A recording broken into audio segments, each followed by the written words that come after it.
Okay, welcome back everyone. Very pleased to be here again today on a slightly darker and danker Melbourne day.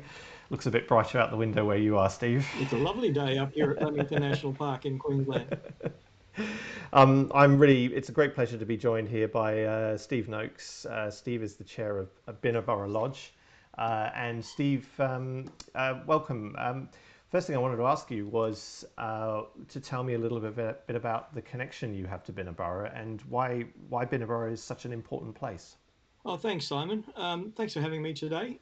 Binna Burra is important to many generations of people here in Australia and around the world. The business was formed in the Depression years back in the 1930s. And there's so many generations of people with many strong and different connections to this part of the hinterland region of the Gold Coast. In my case, I first heard about Binna Burra about 50 years ago as a high school camp. I went to Bundaberg State High School, and that was my first awareness of Binna Burra. It was the early 70s. And then in the early 80s, I was running a tour program, which used to include Binna Burra. And then in the 1990s, I became a shareholder. And then in the 2000s, in the last 20 odd years, I've been a board member a couple of times, and currently I'm chairman of the board. So the lodge itself is a heritage building. That's its significance to start with, isn't it? The whole site, the 34 hectares of the land, is actually on the Queensland Heritage Register as a place of significant cultural value to the people of Queensland. The building that's on the image there now is called Groom's Cottage. It's a survivor of our bushfires in September last year. But last year in September, we had terrible bushfires, and the central lodge facilities, the heritage buildings, the old timber buildings, were all destroyed in the bushfires. And we were talking about this yesterday. What fascinated me from the discussions with you was the extent to which, or how rapidly you actually started to rebuild. Tourism businesses like Binna Burra, it might surprise some people to hear, perhaps, aren't just about the visitor experience. They're not just a business. I mean, how important is somewhere like Binna Burra to the local community? In our case and in our context, it's significant. We, by far, are the largest employer in this community. It's a community called Beachmont in the hinterland of the Gold Coast. And before the fire, we had up towards 70 staff. Now we're down to about 5 staff remaining. But when you take away the biggest generator of income for employment opportunities around our community in our mountain, it has a very big impact on the whole of the society here. And you talk about community. I've got a little slideshow up here. One of the first things you did was in rebuilding wasn't to actually rebuild the lodge itself. Tell me about the headmaster's cafe and the importance of that. Well, this is an old state school site. The school was closed down about 20 years ago, and the government built a new school down the road. But our local community, we organised with the state and local governments to make it a community facility, a community centre. And on the site, there's an old house where the headmaster used to live, and it's been run as a headmaster's cafe by volunteers and community groups for some years. But they were struggling to keep it going. Because we've had road access problems to do the redevelopment of Binna Burra 7 or 8 months ago since the fire, before Christmas we went into negotiations with the Beachmont Area Progress Association, who managed the site, to see if we could start some commercial operations and get us back into the hospitality business. So we took over the management of this community cafe. We were able to bring our liquor license down after a lot of negotiation with our liquor commission, and that was good because that's the first time in history we've been able to have a cold beer on tap legally in this community. And we opened on Friday, Saturday, and Sundays. But it was a great opportunity after the fires for community to connect with community, and it was going really well, and it was great community connection activities there. But sadly, we traded for 8 weeks, and then the COVID-19 issues hit us, and we had to close it down. So we're still recovering from the bushfires, and now of course, as an operator, we've been hit like everybody else with the impacts of COVID-19. So I think the thing that still really surprises me is that you can have the lodge itself, and my understanding is not all of the lodge was completely destroyed, and you've got a scaffolding to kind of build from. That's a process that's going to take a couple of years to get back going. But you're a board, you're a community. There's dozens of people involved. We saw pictures a minute ago, I think, of individuals rescuing the dinner bell and bringing it back down. There's some wonderful pictures on your Facebook site of communities sort of mucking in and smiling faces, which is considering the gravity of the situation at the time. Um, Rather than sort of focusing immediately on the rebuild of the building, I guess for Binna Burra, it's more about the community around it. So Beachmont, the headmaster's cafe, and everything else represents an ongoing commitment to the local economy and tourism experiences, doesn't it? Oh, very much so. We will, the spirit of Binna Burra will return. After the fire, we have some remaining assets, what we call our tea house and our campground. And we have some very nice accommodation we call the Sky Lodges. They were damaged in the fire, but they're under repair now. So when we have the opportunity to reopen the site, we have something to start with. That part of the infrastructure, the beautiful old heritage buildings that were destroyed, we need to go through a process of planning and raising the capital and doing something if we choose to do it on that site where the buildings used to be. But that's going to take time, as you mentioned. That process for the process to open once we get the road open and COVID-19 allows us, hopefully sometime in the second half of this year, we'll be able to have activity again on site. In terms of rebuilding that part which was lost, that might take a couple of years.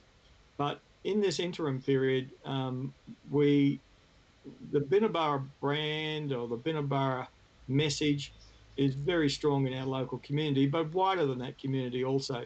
So we're undertaking a lot of activities to keep our brand alive, our message alive, and keep connection with people who in the future will hopefully come back and visit us as day trippers or for overnight visits.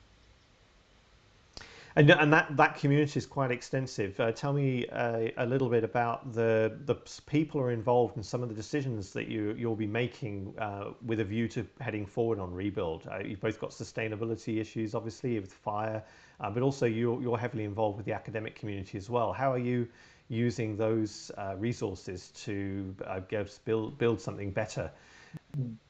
So we're in a fortunate position where, because Binna Burra has been around for so long as one of the pioneering Australian ecotourism businesses, has got lots of connections. In fact, back in 1933, in December, when the very first Christmas camp was held at Binna Burra, the first group that came to the lodge was from the University of Queensland, and that was the only university in Queensland at the time. And over the last 90 years, universities and schools and all sorts of education and research institutions have used Binna Burra for various activities, for education, for training, for research activities. And we're going into a new phase of formalising that. We call it Science Matters at Binna Burra, and we have a science advisory group. We have two co-chairs, very distinguished professors. One, Roger Kitching, who's a world expert in subtropical rainforests and ecology issues, and Professor Diane Dredge, who's a wonderful contributor to some outside the box thinking in terms of sustainable tourism issues and responsible tourism issues. So they're leading that connection with the academic community.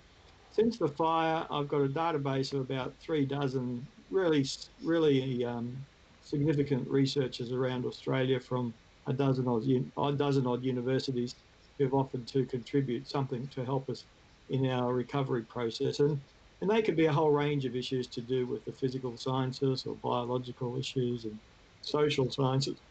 And so Binna Burra has always been a bit of an incubator for good ideas in terms of the way that we humans interact with natural environment. And we'll take the opportunity to enhance our knowledge in that area as we go forward with the new Binna Burra. Well, it just sounds incredibly positive. You've already mentioned the opportunity then coming out of this crisis. Touch wood, if we have those chances in due course, will be for people to still visit the area and contribute something back to the economies that depended on tourism before and will continue to depend on tourism.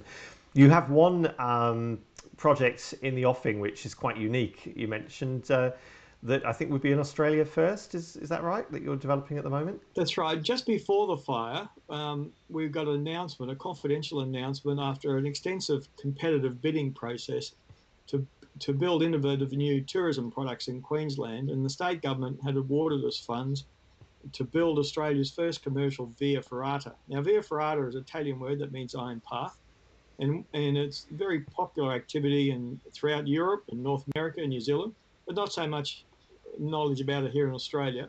So we'll be building, and the work started already. I'm planning on this to build Australia's first commercial via ferrata. And the easiest way to describe it is it's a bit like you imagine walking over the Sydney Harbour Bridge climb, but put it on a cliff face. And you have harnesses and safety gear. You have a guide, and that'll be a very important part of the adventure tourism experience that Binna Burra will offer in our post COVID-19 era. That's wonderful. So, Steve, what? Obvious question. What are your hopes for the future? I mean, you've been in this region long enough, and you know enough people. You've seen a lot of changes. What do you think? What are you most looking forward to? Well, when we got hit by the fire last year, my first reactions when I was speaking with the media was to say that Binna Burra has been going for 86 years, and we've just been hurt by a fire. But let's think of the next 86 years, and let's think that we're halfway through a journey of 172 years. That's our planning horizon. We're at the midpoint now. So, what do we need to do to build a solid foundation for the next 86 years to make sure the spirit of Binna Burra can be transferred across the next generations that can enjoy this magnificent World Heritage area of the Lamington National Park in Queensland? And all our planning and steps in the last 7 months have been towards that. We're getting fantastic support from local, state, and federal government, as well as our shareholders and many other stakeholders who want to see the Binna Burra get back as a place to access the Lamington National Park. We've got a lot of challenges still ahead of us, but we've got a long-term vision and we're going to get there. Excellent. Well, I noticed that your website is set up to receive support. Anyone interested in finding out more about the rebuild and how to get involved in that in any way can visit and find out. You're on Facebook as well. Mm-hmm. The Headmaster's Cafe will be open for business again in due course, I guess, once people are able to travel, and would encourage people to go there as well.